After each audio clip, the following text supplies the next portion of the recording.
Hello and welcome to a very special YouTube video here at Jardin du Mayfair, heaven on earth for the watch enthusiast. Just a quick note to all of our viewers, up to 92% of you aren't subscribed. Please do hit that subscribe button and I'll keep this content coming fresh and hot every week. The old saying goes that good things come in small packages, and today that is no exception. Look at this beautiful little box. Lovely in every way, it feels amazing, and inside we have none other than the RM35 Ultimate Edition. So we're going to kick things off with my favourite game. How much does the RM35 Ultimate Edition actually weigh? Well, hopefully you'll have a few of these things around your house so you can get an idea with me of what it feels like. It's equivalent to 1 golf ball, 2 AA batteries, 3 biro pens, or lastly, something that you might all have around, an Apple AirPods case. In short, it's pretty darn light, at a hair over 45 grams, including the strap. It's a descendant of the featherweight RM27 Nadal tourbillon. If you want to see that watch, I've got a full unboxing of that one as well. But in this case, the RM35 shakes off the tourbillon complication in favour of a time-only movement while retaining the same dimensions and durability. And it has a far less staggering price tag. Released in 2017 and a regular sight on the slopes, the RM35 Ultimate Edition, which is limited to only 35 pieces worldwide, is frequently worn by world champion skier and brand ambassador Alexis Pinturault, who collaborated on the piece itself. It was launched in the same year that Alexis won his 19th World Cup, which made him the most successful alpine skier of all time. So a pair of ultimates seems pretty fitting. Richard Mille named the RM35 the Ultimate Edition as they felt that it was exactly as stated on the tin.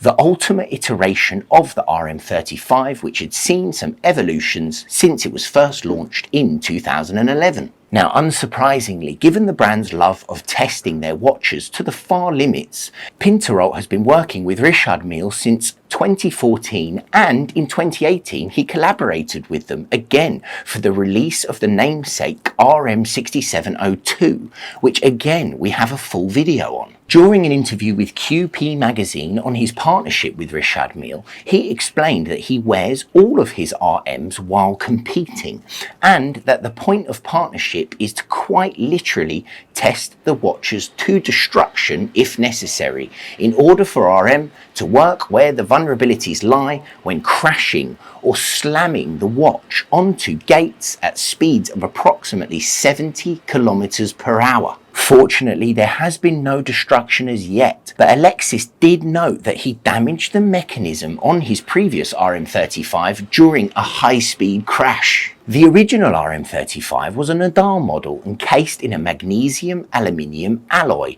with a crystalline oxide ceramic coating. That said, any alloy will show signs of damage if put under stress and duress, whether that's scratches or the occasional dink and ding. So, while it was ideal for warp speed tennis a la Rafael Nadal, it was potentially less suited to being wanged against posts, trees, while careering down a ski slope. Side note, Richard Mille himself introduced the RM001 tourbillon, the first RM, to the assembled executives, distributors and retailers at Baselworld 2001 by removing it from his wrist and lobbing it to the other side of the room to prove its shock resistance. The RM35 is made from NTPT carbon, NTPT being the acronym of North Thin Ply Technology, the name of the Swiss company who painted it. It is extremely high-tech, and although carbon has been used in watchmaking before, NTPT had not. It was premiered as a case material by Richard Mille. Okay, so before we go on to the next part, I've got to get this thing out. It's just one of those things, you just have to feel it to believe it. Hopefully those things around your house might give you an idea of what it weighs like, so please do find them just to give that feel. But wow, it's really, really special. The case size is an absolute firm favourite of mine as well, because this is wearable. You know, the huge tonneau cases, yes, they're amazing, but maybe not as daily wearers. This is a watch that could, dare I say it, fly under the radar. It's also exceptionally lightweight, which makes it an ideal material to use on the 35 Ultimate Edition. As I mentioned, the watch is moderately sized with dimensions of 39.7mm by 48mm with a height of 12.25. This is due to necessity, as the broader and taller the case, the larger the target area for collision and damage in extreme sports. Keeping it small keeps it safe. It is interesting at this point to compare it to a Rolex Datejust 41. The DJ41 isn't actually a 41mm watch. Its dimensions are 39.5mm by 47.5mm with a height of 12mm. Now, given that points of a millimetre are small enough to be barely perceptible on the wrist, the 35 is essentially a very close match size, wise to that of the Rolex bestseller, which may raise a few eyebrows. Okay, so I can't resist, I want to put it on. It just feels so amazing. Even the buckle is the lightest buckle I've ever felt. It really is something special. And when you pop it on, I like my watches nice and tight, that just feels amazing. The shock absorber mounted movement is the caliber RM035 which is skeletonized over titanium base plates. It weighs a crazy 4.3 grams. That's less than the weight of a 20p coin, or for our American viewers, a nickel. It was made exclusively for Richard Mille by the exceptionally well-regarded Vaucher manufacturer Fleurier. It is independently certified by the Laboratoire du Bois facility in La Chaux-de-Fonds for top-notch timekeeping. Please excuse me if I'm butchering the language. It's a 24 joule automatic movement which gives a decent 55-hour power reserve. I don't know about you guys, but 55 hours would do me perfectly. You can always spot a Vaucher caliber in a Richard Mille as a small star motif will be visible on a movement plate. In this case, the star is on the bottom right corner, just above the 5 marker. The skeletonized caliber and its blacked out PVD areas look three-dimensionally gorgeous against the backdrop of the NTPT carbon, which makes up the rear of the watch. RM have, in this instance, not used a sapphire case pack in order to keep the watch weight to a minimum. Personally, I prefer it by a country mile because even though Mille calibers are a joy to observe when held up to a light source, I find it less joyful to look at a squashed arm hair, which can be the unintended result of sapphire plus skeletonized movement plus sapphire. Speaking of sapphire, it's a double AR coated, so it removes any glare and offers a perfect, uninterrupted view of the movement.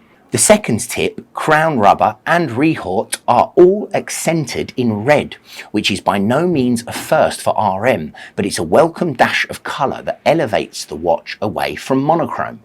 And it works exceptionally well, sporty but subtle. The strap is an aerated black rubber, which slots into the watch as opposed to being a spring bar and lug setup, and is secured using a grade 5 titanium spline, echoing the case architecture. That is again secured using the typical RM spring-loaded clasp, which snaps shut with the vigour and precision of an alligator on a cheeseburger. All in all, this is an absolute triumph of RM, and I can genuinely see why they called it the Ultimate Edition. It's an incredibly rare and attractive watch, and there isn't a single detail that I would change, which is rare for me. I'm even going to go as far as saying that the Ultimate Edition is hands down one of my favourites from the Richard Mille stable, and it does have some formidable competition, if you're like me and you're a fan of the brand. This example is an absolute minter. It has just returned with a new strap and full warranted service from the gods at RM. So it's good to go for another few years and guaranteed to survive anything you can throw at it. Or, if you have the brass coconuts of Mr. Mille himself, anywhere you want to throw it. Now, the meat and potatoes, of course this is an extremely special watch. The price is £360,000, but if you do get in touch with me, I can work on that with you. My WhatsApp number is in the description below. Guys, I hope you've enjoyed this incredible watch. I've had an absolute ball showing it to you. Please do like, comment, share and subscribe, and I'll keep this content coming your way.